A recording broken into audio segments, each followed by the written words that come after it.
If you've ever stepped outside the comfort zone, you'll have had that feeling of being judged for what you were doing. This could be when doing a speech for your class, posting something online that you've never done before, and literally anything else that you do. It often stops us from following our passions and forces us to remain in the comfort zone.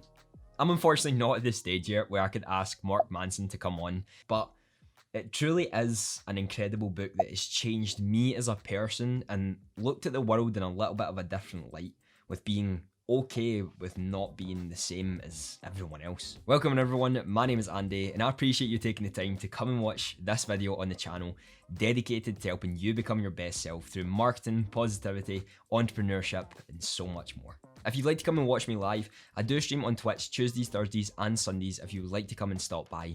And I also have a podcast dedicated to helping you better yourself and telling the story of how I became the person that I am. It's called the Power of Positivity Podcast. It's on Spotify, Apple, Google and so many other platforms. I'll leave the links down in the description.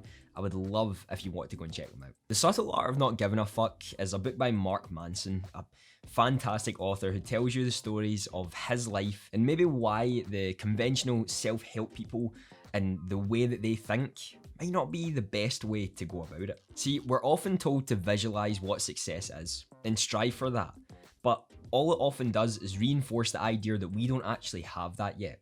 We're a generation who cares about everything that goes on, what we do, how we're perceived on social media, any little change we make to our life, and what our friends or colleagues will think of us for pushing for something new. We care so much on the likes rather than what's actually important in life.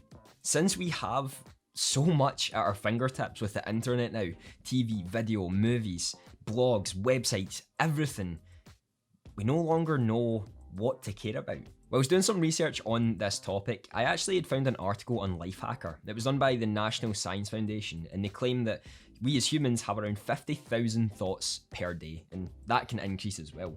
Meaning if you were to actually be thought of by someone for 10 times in a day, that would be 0.02% of their overall thoughts. That number was crazy to me, because if we really think about it, 0.02% of a day is spent thinking about you. And that was the same if they thought about you 10 times in that day. It's amazing because our confidence would shoot so high if we actually focused on that rather than the number of people who clicked like on your tweet. No one cares what you look like. No one cares what you post.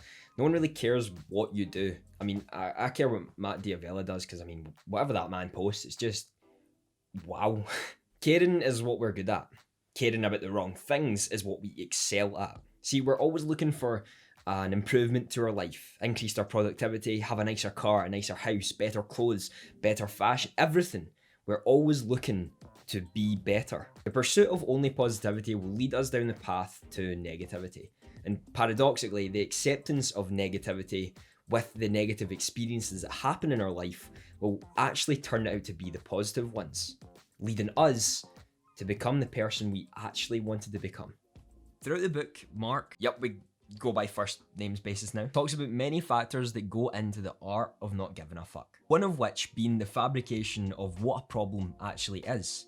If we don't have something major to care about, each and every individual small thing leads to us caring so much about that and making it a big deal when in reality, it really is nothing to be worried about.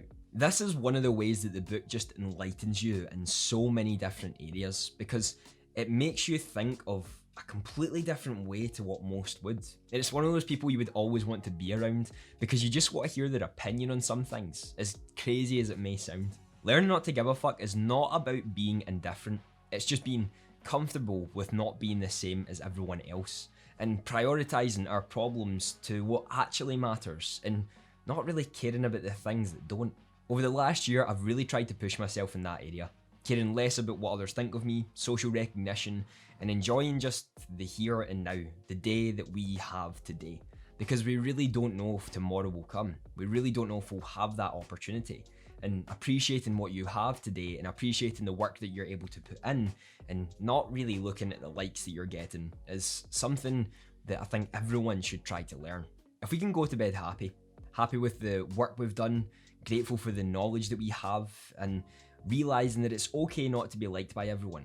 It's okay to not have the same social recognition as everyone else, and knowing that the negative experiences in our life can actually be the biggest positive outcomes. And that shows to me that living a life where we don't give a fuck is the biggest fuck to give.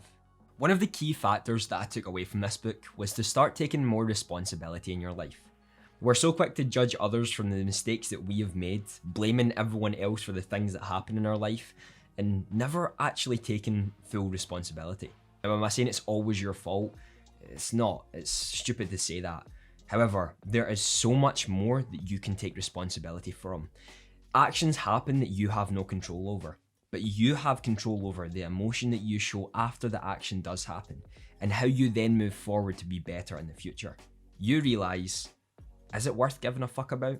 Instead of using everyone else as a punching bag, you need to take a hard look at yourself. And if you're not willing to grow as a person, and you're not willing to develop yourself as a person, you're never going to be someone who can start moving forward with their life.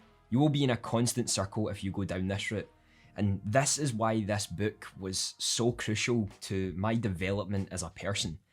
This book showed right from the start, it was okay to be different. If you'd actually like to get the book, I've left it down in the description. I have the audiobook and it was fantastic. I know some people like the hardcovers and whatnot, but I would highly recommend checking it out. And seriously, you will love it. Again, if you want to stop by when I'm live, I do stream on Twitch Tuesdays, Thursdays, and Sundays over at twitch.tv/Andrew Ellis. And I would love for you to check out the podcast if that's something you're interested in over at the Power of Positivity podcast on Google, Spotify, Apple, and so many other platforms. Have a fantastic day.